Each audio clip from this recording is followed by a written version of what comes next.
Hello everyone, welcome back to my channel law fight knowledge.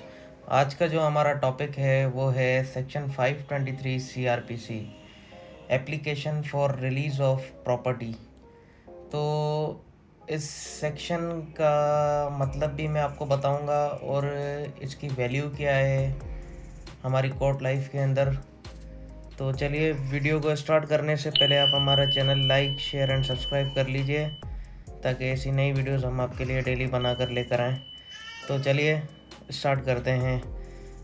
तो section 523 जो है, इसलिए हम कोर्ट के अंदर डालते हैं कि अगर कोई केस की पेंडेंसी चल रही है ड्यूरिंग ट्रायल, अगर हम किसी चीज़ को या प्रॉपर्टी को जो है रिलीज़ करवाना चाहें, तब ये एप्लीकेशन डालने की हमें ज़रूरत पड़ती है।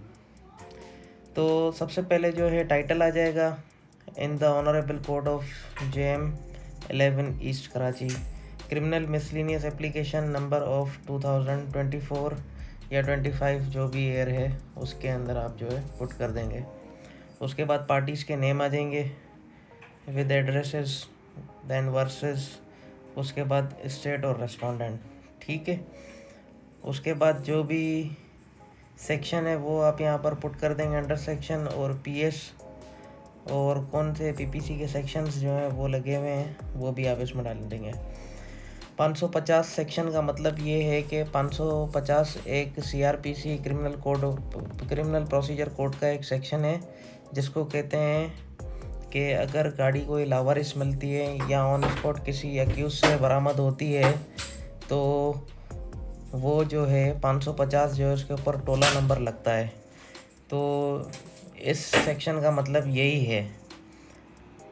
तो जो भी गाड़ी होती है वो सीज़ अगर होती है तो वो सेक्शन 550 के तहत होती है, जो पुलिस ऑफिशियल्स जो है करते हैं।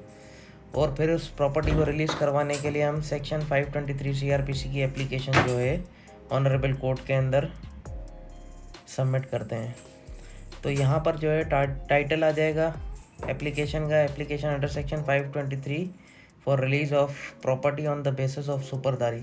अच्छा, अब यहाँ पर एक वर्ड आता है सुपरदारी। सुपरदारी का मतलब ये होता है कि टेम्पररी रिलीज ऑर्डर। तो on the basis of this word जो है हम अपनी कोई भी जो है गाड़ी है वो रिलीज़ करवाएंगे। तो चलिए स्टार्ट करते हैं। It is respectfully prayed that the honourable court may be please to pass an order for the release of property with CD 125 motorcycle bearing registration number this, engine number this, chassis number, then maker name, model, horsepower, here and after property on the consideration of following facts and grounds। Facts जो हैं, अब हम इसके अंदर जो भी है facts लिखेंगे जो केस के होंगे। The brief facts of the case are that, जो भी आपके फैक्ट्स हैं FIR के केस के, अगर वो किसी क्राइम के अंदर है तो वो जो है यहाँ पर फैक्ट्स कंप्लीटली आ जाएंगे।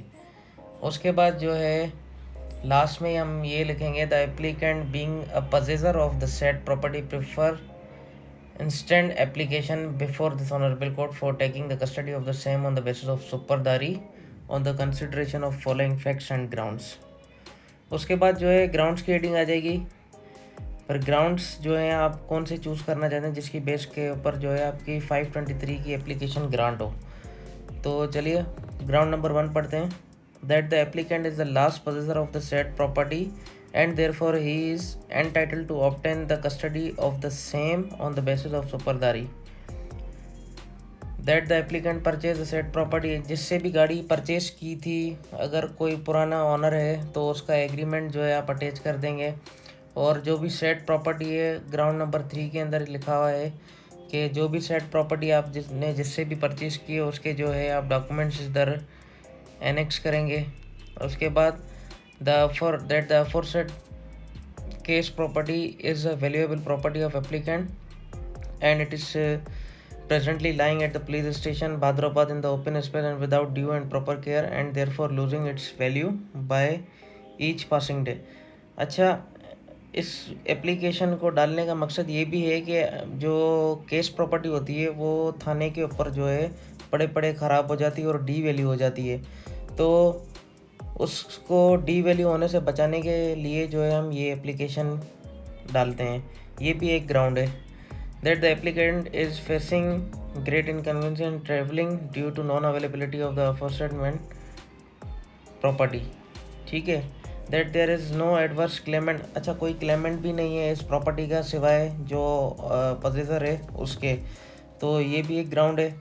उसके बाद applicant undertake to produce the said property before honourable court as when and where it will be required by this honourable court. अच्छा, दूसरा इसके अंदर इस सेक्शन के अंदर मेन ये पॉइंट है कि अगर इन केस इन फ्यूचर ये प्रॉपर्टी अगर ऑनरेबल कोर्ट कहती है कि भाई हमें जो है प्रोड्यूस करें, या केस चलता है, एविडेंस चलती है, तो उसके अंदर जो है ये प्रॉपर्टी जो है हमें लाजमन पेश करनी पड़ेगी इन केस अगर ऑनरेबल कोर्ट जो है ऑर्डर करती है।